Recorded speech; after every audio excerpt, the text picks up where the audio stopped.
Welcome to another episode of collegeministry.com. NEET exam ഒക്കെ കഴിഞ്ഞിരിക്കുകയാണ്. എല്ലാവരും സ്ട്രെസ്ഡ് ആയിട്ടാണ് ഇരിക്കുന്നത് അറിയാം. പല പാരന്റ്സിന്റെ അടുത്തും സ്റ്റുഡൻസിന്റെ അടുത്തും നമുക്ക് ഒട്ടനവധി കോഴ്സാണ് നമുക്ക് ലഭിക്കുന്നത്. ഈ വർഷത്തെ എക്സാം വളരെ ടഫ് ആയിരുന്നു എന്നാണ് എല്ലാ സ്റ്റുഡൻസും ഒരേ രീതിയിൽ പറയുന്ന കാര്യം വെച്ചാൽ വളരെ ടഫ് ആയിട്ടുള്ള എക്സാം ആയിരുന്നു. അതുപോലെ തന്നെ പല കോച്ചിങ് സെന്ററുകളും പറഞ്ഞിട്ടുള്ളതെന്ന് വെച്ചാൽ കഴിഞ്ഞൊരു 10 വർഷത്തെ നീറ്റ് എക്സാം നോക്കുകയാണെങ്കിൽ ഏറ്റവും ടഫ് ആയിട്ടുള്ള എക്സാം ആണ് ഈ വർഷത്തെ സ്റ്റുഡൻസ് അറ്റൻഡ് ചെയ്തിട്ടുള്ളത്. അതുകൊണ്ട് തന്നെ എല്ലാവരും ഒരേ സ്ഥലത്തില് ടഫ് ആണെന്ന് പറയുന്ന സമയത്ത് അതുകൊണ്ട് തന്നെ നിങ്ങൾ ആരും സ്ട്രെസ് ആയിട്ട് ഇരിക്കേണ്ട യാതൊരു ആവശ്യമില്ല. നീറ്റിന്റെ കട്ട് ഓഫ് കാര്യങ്ങളൊക്കെ തന്നെ വളരെ നല്ല രീതിയിൽ കുറയാനുള്ള സാധ്യതയുണ്ട്. നീറ്റ് എക്സാമുമായിട്ട് ബന്ധപ്പെട്ട് നിങ്ങൾക്ക് എന്തെങ്കിലും ഡൗട്ട് ഉണ്ടെങ്കിൽ collegeministry.com ഞങ്ങളെ കോൺടാക്ട് ചെയ്യുക.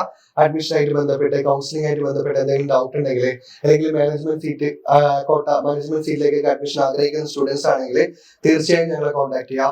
എല്ലാവിധ ഹെൽപ്പും ഞങ്ങൾ ചെയ്യുന്നതായിരിക്കും. അതുകൂടാതെ ഞങ്ങൾ ഒരു വാട്സ്ആപ്പ് ഗ്രൂപ്പ് ക്രിയേറ്റ് ചെയ്തിട്ടുണ്ട്. ആ വാട്സ്ആപ്പ് ഗ്രൂപ്പിൽ നീറ്റുമായി ബന്ധപ്പെട്ടുള്ള എല്ലാവിധ അപ്ഡേറ്റ്സും ഞങ്ങൾ അതിൽ അപ്ഡേറ്റ് ചെയ്യുന്നതായിരിക്കും. അപ്പൊ നമ്മൾ ഇന്നത്തെ വീഡിയോയിൽ നമ്മൾ ഡിസ്കസ് ചെയ്യാൻ പോകുന്നത് കേരളത്തിലെ ലാസ്റ്റ് റാങ്കിനെ പറ്റിയാണ്. അതിനു മുന്നേ നമ്മൾ അറിഞ്ഞിരിക്കേണ്ടത് അഡ്മിഷൻ പ്രോസസ് അല്ലെങ്കിൽ ഇനിയുള്ള പ്രോസസ്സുകൾ എന്തെന്ന് നമ്മൾ അറിഞ്ഞിരിക്കണം. നീറ്റ് എക്സാം കഴിഞ്ഞു. ഇനി NTA ഭാഗത്ത് നിന്ന് ഒഫീഷ്യൽ ആയിട്ടുള്ള ആൻസർ കീസ് പബ്ലിഷ് ചെയ്യാനുണ്ട്. നമുക്കറിയാം കുറെ കോച്ചിങ് സെന്ററൊക്കെ തന്നെ ആൻസർ കീസ് പബ്ലിഷ് ചെയ്യുന്നുണ്ട്. അതൊന്നും ഒഫീഷ്യൽ അല്ല. ഒഫീഷ്യൽ ആയിട്ടുള്ള ആൻസർ കീസ് NTA ഭാഗത്ത് നിന്ന് പബ്ലിഷ് ചെയ്യുന്നതായിരിക്കും. അപ്പൊ വിത്തിൻ ഒരു 20 ഡേയ്സിനുള്ളിൽ തന്നെ NTA ഭാഗത്ത് നിന്ന് ഈ ഒഫീഷ്യൽ ആയിട്ടുള്ള ആൻസർ കീസ് പബ്ലിഷ് ചെയ്യും. അതിനുശേഷം നമുക്ക് ആൻസർ കീ ചെക്ക് ചെയ്ത് നമുക്ക് കൃത്യമായിട്ടുള്ള സ്കോർ നമുക്ക് കാൽക്കുലേറ്റ് ചെയ്യാൻ പറ്റും. അതിനുശേഷം മാത്രമേ നമ്മുടെ നീറ്റിന്റെ റാങ്ക് പബ്ലിഷ് ചെയ്യുള്ളൂ. NTA ഭാഗത്ത് നിന്ന് ഒഫീഷ്യൽ ആയിട്ടുള്ള നീറ്റിന്റെ റാങ്ക് പബ്ലിഷ് ചെയ്യുള്ളൂ. അതിനുശേഷം നമ്മുടെ കേരള നീറ്റ് റാങ്ക് പബ്ലിഷ് ചെയ്യുകയും അതിനുശേഷം കാറ്റഗറി റാങ്ക് ലിസ്റ്റ് പബ്ലിഷ് ചെയ്യുകയും ചെയ്യുന്നു. നമുക്കറിയാം കേരളത്തിൽ ഒട്ടനവധി കാറ്റഗറീസ് ഉണ്ട്. ആ കാറ്റഗറീസ് വെച്ചിട്ട് റിസർവേഷൻസും ഉണ്ട്. അപ്പൊ നമ്മൾ ഇന്നത്തെ വീഡിയോയിൽ ഡിസ്കസ് ചെയ്യാൻ പോകുന്നത് കേരളത്തിലെ ഗവൺമെന്റ് മെഡിക്കൽ കോളേജിലെ category wise last rank details ആണ്. അപ്പൊ നമ്മള് അതിനു മുന്നേ നിങ്ങൾ പ്രത്യേകം മറ്റൊരു കാര്യം ശ്രദ്ധിക്കേണ്ടതെന്ന് വെച്ചാല് നമ്മുടെ സെക്കൻഡ് അലോട്ട്മെന്റിന് അതുപോലെ തന്നെ തേർഡ് അലോട്ട്മെന്റിന്റെ ഒക്കെ ലാസ്റ്റ് റാങ്ക് ഡീറ്റെയിൽ ചെക്ക് ചെയ്യുന്നുണ്ട്. നമുക്കറിയാം കേരളത്തില് അഡ്മിഷൻ പ്രോസസ് എന്ന് പറയുന്നത് കീമിന്റെ വെബ്സൈറ്റിൽ രജിസ്റ്റർ ചെയ്ത ഒരു കുട്ടിക്ക് മാത്രമേ MBBS BDS കോഴ്സുകളിലേക്ക് അഡ്മിഷൻ നേടാൻ സാധിക്കുകയുള്ളൂ. ഇപ്പോ നീറ്റിന്റെ റാങ്ക് പബ്ലിഷ് ചെയ്തതിനു ശേഷം നമ്മുടെ കീമിന്റെ വെബ്സൈറ്റിൽ നമ്മളെ നീറ്റിന്റെ റോൾ നമ്പർ ഒക്കെ തന്നെ അപ്ഡേറ്റ് ചെയ്യാനുണ്ട്. അതിനുശേഷമാണ് കേരളത്തിലെ റാങ്ക് ലിസ്റ്റ് പബ്ലിഷ് ചെയ്യുക. കേരളത്തിന്റെ റാങ്ക് ലിസ്റ്റ് പബ്ലിഷ് ചെയ്തതിനു ശേഷം കാറ്റഗറി റാങ്ക് ലിസ്റ്റും പബ്ലിഷ് ചെയ്യും. കേരളത്തിലെ റാങ്ക് പബ്ലിഷ് ചെയ്താൽ മാത്രമേ നമുക്ക് കേരളത്തിൽ അഡ്മിഷൻ കിട്ടുമോ ഇല്ലയോ എന്നുള്ള കാര്യം നമുക്ക് പ്രെഡിക്റ്റ് ചെയ്യാൻ പറ്റുള്ളൂ. ഇപ്പോഴത്തെ മാർക്ക് വെച്ചിട്ട് ഒന്നും തന്നെ ഒരു കുട്ടികളും എനിക്ക് കോളേജ് കിട്ടില്ല, എനിക്ക് ടഫായി പോയി, എനിക്ക് നീറ്റ് സ്കോർ കുറവാണ്, ആ കാര്യങ്ങളൊന്നും തന്നെ പേടിച്ചിരിക്കാൻ പാടില്ല. കാരണം റാങ്ക് ആണ് മെയിൻ. നമ്മൾ ഓരോ വർഷവും മാർക്കിനനുസരിച്ചുള്ള റാങ്ക് ആയിരിക്കില്ല. കാരണം ടഫായി ഇരിക്കുന്ന സമയത്ത്, ഈസി ആയിരിക്കുന്ന സമയത്ത് മാർക്ക് കൂടുകയും അതിനനുസരിച്ചുള്ള റാങ്ക് ആയിരിക്കും വരിക. അങ്ങനെയുള്ള വ്യത്യാസങ്ങൾ അവിടെ വരാറുണ്ട്. അപ്പൊ റാങ്ക് കൃത്യമായി പബ്ലിഷ് ചെയ്താൽ മാത്രമേ ഒരു സ്റ്റുഡന്റിനെ സംബന്ധിച്ചിടത്തോളം അവന്റെ സാധ്യതകൾ മനസ്സിലാക്കാൻ സാധിക്കുകയുള്ളൂ. അപ്പോൾ കേരളത്തിന്റെ റാങ്ക് ലിസ്റ്റ് പബ്ലിഷ് ചെയ്യുന്നത് വരെ നിങ്ങൾ വെയിറ്റ് ചെയ്യുക. ടഫായിട്ടുള്ള എക്സാം കൂടിയാണ്. അതുകൊണ്ട് തന്നെ കട്ട് ഓഫ് വളരെ നല്ല രീതിയിൽ കുറയാൻ സാധ്യതയുണ്ട്. റാങ്ക് കട്ട് ഓഫ് അല്ല, റാങ്ക് നമ്മളെല്ലാം സെയിം തന്നെയായിരിക്കും. പക്ഷെ നിങ്ങളുടെ മാർക്കിന്റെ കട്ട് ഓഫ് വളരെ നല്ല രീതിയിൽ കുറയാൻ സാധ്യതയുണ്ട്. അപ്പൊ നമുക്ക് ഇന്നത്തെ വീഡിയോയിൽ കേരളത്തിലെ ലാസ്റ്റ് റാങ്ക് ഡീറ്റെയിൽ നോക്കാം. നമ്മൾ ഇന്നത്തെ വീഡിയോയിൽ ഡിസ്കസ് ചെയ്യുന്നത് കേരളത്തിലെ സെക്കൻഡ് അലോട്ട്മെന്റ് അതുപോലെ തന്നെ തേർഡ് അലോട്ട്മെന്റിന്റെ ലാസ്റ്റ് റാങ്ക് ഡീറ്റെയിൽ ആണ് നമ്മൾ ഡിസ്കസ് ചെയ്യുന്നത്. അപ്പോൾ അതിനു മുന്നേ നിങ്ങൾ മറ്റൊരു കാര്യം ശ്രദ്ധിക്കേണ്ടതെന്ന് വെച്ചാല് ഏറ്റവും സേഫ് ആയിട്ടുള്ള നിങ്ങൾക്ക് കേരളത്തിൽ അഡ്മിഷൻ 101% നിങ്ങൾക്ക് കിട്ടും എന്ന് ഉറപ്പുള്ള ഒരു റാങ്ക് എന്ന് വെച്ചാൽ കേരളത്തിലെ കഴിഞ്ഞ വർഷത്തെ സെക്കൻഡ് അലോട്ട്മെന്റിൽ ലാസ്റ്റ് റാങ്ക് ആണ്. ലാസ്റ്റ് റാങ്ക് സെക്കൻഡ് അലോട്ട്മെന്റ് കഴിഞ്ഞിട്ട് നമുക്കറിയാം ഒരു അലോട്ട്മെന്റ് കൂടെ ഉണ്ട്, 2 അലോട്ട്മെന്റ് പിന്നെയും ബാക്കിയുണ്ട്. മോപ്പപ്പ് റൗണ്ട് ഉണ്ട്, അതുപോലെ തന്നെ സ്റ്റേ വേക്കൻസി റൗണ്ട് ഉണ്ട്. ഈ മോപ്പപ്പ് റൗണ്ടിന്റെയും സ്റ്റേ വേക്കൻസി നമ്മൾ ഒരിക്കലും വിശ്വസിച്ചിരിക്കാൻ പാടില്ല. സെക്കൻഡ് അലോട്ട്മെന്റിൽ ഉള്ളിൽ നമ്മൾ വന്നിട്ടുണ്ടെങ്കിൽ 101% ഷുവർ ആയിട്ട് നിങ്ങൾ കേരളത്തിൽ നിങ്ങൾക്ക് പഠിക്കാൻ സാധിക്കും. മോപ്പപ്പ് റൗണ്ടില് ബാക്കിയുള്ള സീറ്റുകൾ, അതായത് സെക്കൻഡ് അലോട്ട്മെന്റിന് ശേഷം ബാക്കിയുള്ള സീറ്റുകളിലേക്കുള്ള അഡ്മിഷൻസ് ആണ് നടക്കുക. അതുപോലെ തന്നെ സ്റ്റേ വേക്കൻസിയിലാണെങ്കിലും വളരെ കുറഞ്ഞ സീറ്റുകൾ മാത്രമേ സ്റ്റേ വേക്കൻസിയിലൊക്കെ ഉണ്ടാവുള്ളൂ. അപ്പൊ അതും പ്രതീക്ഷിച്ച് നമ്മൾ ഒരിക്കലും ഇരിക്കാൻ പാടില്ല. കേരളത്തില് നമുക്ക് ഓൾ ഇന്ത്യ കോട്ടയുണ്ട്. ഓൾ ഇന്ത്യ കോട്ടയിൽ നിങ്ങൾ സാധ്യത മനസ്സിലാക്കി ഓൾ ഇന്ത്യ കോട്ട നിങ്ങൾക്ക് ട്രൈ ചെയ്യാവുന്നതാണ്. അല്ലെങ്കിൽ പ്രൈവറ്റ് കോളേജിൽ നിങ്ങൾക്ക് അഫോർഡബിൾ ഫീസ് നിങ്ങൾക്ക് ഓക്കെ ആണെങ്കിൽ അത് നിങ്ങൾക്ക് ട്രൈ ചെയ്യാവുന്നതാണ്. അല്ലെങ്കിൽ മറ്റു സ്റ്റേറ്റുകളിലേക്ക് നിങ്ങൾ നോക്കണമെങ്കിൽ അങ്ങനെയും ചെയ്യാവുന്നതാണ്. അപ്പൊ നമുക്ക് ഇന്നത്തെ വീഡിയോയില് കേരളത്തിലെ ലാസ്റ്റ് റാങ്ക് ഡീറ്റെയിൽ നമുക്ക് ഡിസ്കസ് ചെയ്യാവുന്നതാണ്. കേരളത്തിലെ ലാസ്റ്റ് റാങ്ക് ഡീറ്റെയിൽ നോക്കുകയാണെങ്കിൽ ഫസ്റ്റ് നമ്മൾ ഡിസ്കസ് ചെയ്യുന്നത് സെക്കൻഡ് അലോട്ട്മെന്റിന്റെ ലാസ്റ്റ് റാങ്ക് ഡീറ്റെയിൽ ആണ് നമുക്ക് നോക്കുന്നത്.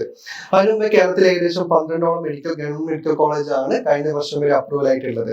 ആ അപ്രൂവൽ ആയിട്ടുള്ള 12ഓളം ഗവൺമെന്റ് മെഡിക്കൽ കോളേജിന് ലാസ്റ്റ് റാങ്ക് നമുക്കറിയാം. സ്റ്റേറ്റ് മെറിറ്റില് നമുക്ക് സെക്കൻഡ് അലോട്ട്മെന്റിൽ ലാസ്റ്റ് റാങ്ക് വന്നിട്ടുള്ളത് 894 റാങ്ക് ലഭിച്ചിട്ടുള്ള കുട്ടിക്കാണ്.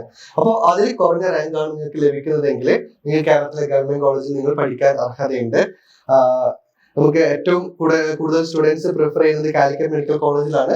കാലിക്കറ്റ് മെഡിക്കൽ കോളേജിനെ സംബന്ധിച്ചിടത്തോളം അവിടുത്തെ ലാസ്റ്റ് റാങ്ക് വന്നിട്ടുള്ളത് 275 ആണ്. അപ്പോൾ ആ ഒരു റാങ്കിനുള്ളിൽ നിങ്ങൾക്ക് വരികയാണെങ്കിൽ നിങ്ങൾക്ക് കാലിക്കറ്റ് മെഡിക്കൽ കോളേജിൽ അഡ്മിഷൻ കിട്ടും. ഇനി അടുത്തത് ഈഴവ കാറ്റഗറിയിൽ നോക്കുകയാണെങ്കിൽ 2074 ആണ് ഗവൺമെന്റ് മെഡിക്കൽ കോളേജ് ഇടുക്കിയിലാണ് ലഭിച്ചിട്ടുള്ളത്. കഴിഞ്ഞ വർഷം അപ്രൂവൽ കിട്ടിയ ഗവൺമെന്റ് മെഡിക്കൽ കോളേജാണ് ഇടുക്കി. അതുകൊണ്ട് തന്നെയാണ് ഇടുക്കിയിലെ ഓൾമോസ്റ്റ് എല്ലാ കാറ്റഗറീസിലും ഇടുക്കിയിൽ തന്നെയാണ് നമുക്ക് ലാസ്റ്റ് റാങ്ക് ഡീറ്റെയിൽ വന്നിട്ടുള്ളത്. കമ്പാരിറ്റീവ്ലി പുതിയ മെഡിക്കൽ കോളേജ് ആയതുകൊണ്ടാണ് നമുക്ക് ലാസ്റ്റ് റാങ്ക് ഡീറ്റെയിൽ വന്നിട്ടുള്ളത്. അപ്പൊ ഈഴവ കാറ്റഗറിയിൽ പറഞ്ഞു 2074 ആണ് ലാസ്റ്റ് റാങ്ക് വന്നിട്ടുള്ളത്. ഈ അടുത്ത മുസ്ലിം കാറ്റഗറി നോക്കുകയാണെങ്കിൽ 1229 ആണ് ലാസ്റ്റ് റാങ്ക് വന്നിട്ടുള്ളത്. അടുത്ത ലാറ്റിൻ കാത്തോലിക് നോക്കുകയാണെങ്കിൽ 3050 ആണ് ലാസ്റ്റ് റാങ്ക് വന്നിട്ടുള്ളത്. ധീവര വിഭാഗം നോക്കുകയാണെങ്കിൽ 6917 ആണ് ലാസ്റ്റ് റാങ്ക് ആയിട്ട് വന്നിട്ടുള്ളത്. അടുത്ത ബാക്ക്വേർഡ് ഹിന്ദു നോക്കുകയാണെങ്കിൽ 2225 ആണ് ലാസ്റ്റ് റാങ്ക് വന്നിട്ടുള്ളത്. ബാക്ക്വേർഡ് ക്രിസ്ത്യൻ നോക്കുകയാണെങ്കിൽ 4070 ആണ് ലാസ്റ്റ് റാങ്ക് വന്നിട്ടുള്ളത്. അടുത്തതായിട്ട് KN വിഭാഗം നോക്കുകയാണെങ്കിൽ ഗവൺമെന്റ് മെഡിക്കൽ കോളേജ് കോന്നി പത്തനംതിട്ടയാണ് ലാസ്റ്റ് റാങ്ക് വന്നിട്ടുള്ളത്. അത് 9950 ആണ് ലാസ്റ്റ് റാങ്ക് വന്നിട്ടുള്ളത്. KU വിഭാഗം നോക്കുകയാണെങ്കിൽ 14423 ആണ് ലാസ്റ്റ് റാങ്ക് വന്നിട്ടുള്ളത്. അതും ഗവൺമെന്റ് മെഡിക്കൽ കോളേജ് ഇടുക്കിയിലാണ് വന്നിട്ടുള്ളത്. അടുത്തതായിട്ട് SC വിഭാഗം നോക്കുകയാണെങ്കിൽ ഗവൺമെന്റ് മെഡിക്കൽ കോളേജ് പത്തനംതിട്ടയാണ് പാലക്കാടിലാണ് ലാസ്റ്റ് റാങ്ക് വന്നിട്ടുള്ളത്. അടുത്ത ST വിഭാഗം നോക്കുകയാണെങ്കിൽ ഗവൺമെന്റ് മെഡിക്കൽ കോളേജ് ഇടുക്കിയിൽ തന്നെയാണ് ലാസ്റ്റ് റാങ്ക് വന്നിട്ടുള്ളത്. 21703 ആണ് ലാസ്റ്റ് റാങ്ക് ആയിട്ട് വന്നിട്ടുള്ളത്. അടുത്ത ഈഴവ വിഭാഗം നോക്കുകയാണെങ്കിൽ 3142 ആണ് ലാസ്റ്റ് റാങ്ക് വന്നിട്ടുള്ളത്. അത് വന്നിട്ടുള്ളതും ഇടുക്കിയിൽ തന്നെയാണ്. അപ്പൊ നമ്മള് ലാസ്റ്റ് റാങ്ക് ആണ് ഈ ഒരു റാങ്കിനുള്ളിൽ, ഈ സെക്കൻഡ് അലോട്ട്മെന്റിലെ ലാസ്റ്റ് റാങ്കിനുള്ളിൽ നിങ്ങൾ കേരളത്തിലെ റാങ്ക് ലിസ്റ്റ് നിങ്ങൾ വന്നു പെട്ടിട്ടുണ്ടെങ്കിൽ ഷുവർ ആയിട്ട് 101% ഷുവർ ആയിട്ട് നിങ്ങൾക്ക് കേരളത്തിലെ മെഡിക്കൽ കോളേജിൽ നിങ്ങൾക്ക് അഡ്മിഷൻ ലഭിക്കുന്നതാണ്. ഇനി അടുത്തതായിട്ട് തേർഡ് റൗണ്ട് നമ്മൾ നോക്കുകയാണെങ്കിൽ തേർഡ് റൗണ്ട് നമ്മൾ കൺസിഡർ ചെയ്യേണ്ട ആവശ്യമില്ല എന്നല്ല പറയാം. തേർഡ് റൗണ്ടാണ് ലാസ്റ്റ് റാങ്ക് ആയിട്ട് നമ്മൾ കൺസിഡർ ചെയ്യുന്നത്. പക്ഷേ സേഫ് ആയിട്ടുള്ള 100% സേഫ് ആയിട്ടുള്ളത് സെക്കൻഡ് അലോട്ട്മെന്റ് തന്നെയാണ്. അടുത്തതായിട്ട് സ്റ്റേറ്റ് മെറിറ്റ് തേർഡ് അലോട്ട്മെന്റ്, അത് മോപ്പപ്പ് റൗണ്ടിൽ നമ്മൾ നോക്കുകയാണെങ്കിൽ 954 ആണ് ലാസ്റ്റ് റാങ്ക് വന്നിട്ടുള്ളത്. ഈഴവ വിഭാഗം നോക്കുകയാണെങ്കിൽ 2483 ആണ് ലാസ്റ്റ് റാങ്ക് വന്നിട്ടുള്ളത്. അടുത്ത മുസ്ലിം വിഭാഗം നോക്കുകയാണെങ്കിൽ 1729, ലാറ്റിൻ വിഭാഗം നോക്കുകയാണെങ്കിൽ 3101, അതുപോലെ തന്നെ ധീവര നോക്കുകയാണെങ്കിൽ 8490 ആണ്. അടുത്ത വിശ്വകർമ്മ നോക്കുകയാണെങ്കിൽ 2197 ആണ് ലാസ്റ്റ് റാങ്ക് വന്നിട്ടുള്ളത്. ബാക്ക്വേർഡ് ഹിന്ദു നോക്കുകയാണെങ്കിൽ 2253 ആണ് ലാസ്റ്റ് റാങ്ക് വന്നിട്ടുള്ളത്. അടുത്ത ബാക്ക്വേർഡ് ക്രിസ്ത്യൻ നോക്കുകയാണെങ്കിൽ 4070 ആണ് ലാസ്റ്റ് റാങ്ക് വന്നിട്ടുള്ളത്.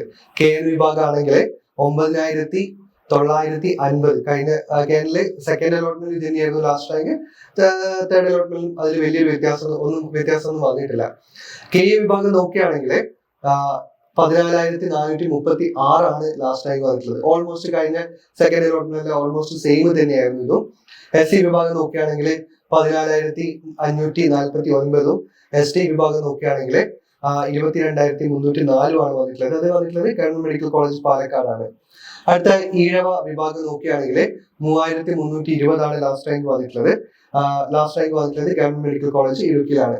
അപ്പോൾ ഈ ഒരു ലാസ്റ്റ് റാങ്ക് ആണ് മോപ്പപ്പ് റൗണ്ടിലെ ലാസ്റ്റ് റാങ്ക് ആണ് നമ്മളിപ്പോൾ ഡിസ്കസ് ചെയ്യുന്നത്.